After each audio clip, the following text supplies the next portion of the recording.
Bismillahirrahmanirrahim. Assalamualaikum warahmatullahi wabarakatuh. Alhamdulillah, alhamdulillahilladzi ba'atsa fil ummiyina rasulan minhum yatlu 'alaihim ayatihi wa yuzakkihim wa yu'allimuhumul kitaba wal hikmah wa in kanu min qablu lafi dhalalin mubin. Asyhadu an la ilaha illallah wa asyhadu anna Muhammadan 'abduhu wa rasuluh. Allahumma salli ala Muhammad wa ala alihi wa ashabihi wa man tabi'ahum bi ihsanin ila yaumiddin, amma ba'd. Ikhwani fillah, rahimani wa rahimakumullah. Apa tujuan manusia hidup di dunia? Seperti yang kita tahu, Allah menciptakan manusia beserta makhluk lainnya adalah hanya untuk beribadah kepadanya. Sebagaimana firman Allah yang berbunyi, A'udzu billahi minasyaitonir rajim, wa ma khalaqtul jinna wal insa illa liya'budun. Dan aku tidak menciptakan jin dan manusia melainkan hanya untuk beribadah kepadaku. Quran surat Az-Zariyat ayat 56. Hidup ini adalah sebuah wasilah atau wadah setiap makhluknya untuk mengabdi kepada penciptanya. Dengan kata lain, ibadah adalah kebutuhan primer setiap makhluknya, seperti halnya makan, minum, dan istirahat. Salat adalah aktivitas wajib hamba kepada penciptanya. Dan sebegitu pentingnya, salat adalah ibadah yang pertama kali dihisab di hari kiamat.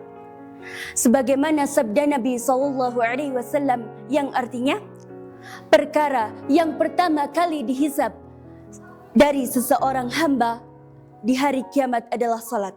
Jika salatnya baik, maka seluruh amalnya pun baik. Dan jika salatnya buruk, maka seluruh amalnya pun juga buruk. Hadis riwayat Tabrani. Salat adalah ibadah seorang hamba yang bersinggungan langsung dengan penciptanya. Ibaratnya, apabila kita diberi kesempatan untuk bertemu dengan orang yang kita sayang, untuk mengobrol dan menjalin kebersamaan dengan orang yang kita sayang, tentu kita tidak akan menyia-nyiakan kesempatan itu. Sedangkan di dalam salat, kita berkesempatan untuk mengobrol langsung dengan Allah, untuk menjalin kebersamaan dengan pencipta kita, dan menunjukkan bahwa Allah lah yang layak kita sembah. Maka, apakah kita sebagai hambanya akan menyia-nyiakannya? Jika bertemu dengan hambanya saja kita sangat gembira, seharusnya jika kita bertemu dengan pencipta kita, kita lebih gembira. Maka merugilah bagi orang-orang yang menjadikan salat hanya sebagai penggugur kewajiban dan tidak memaknai salat sebagai kebutuhan hamba kepada penciptanya. Sehingga banyak dari kita yang hidupnya terasa susah, yang hatinya selalu cemas dan gelisah, maka yang harus dipertanyakan adalah hubungan ia dengan penciptanya.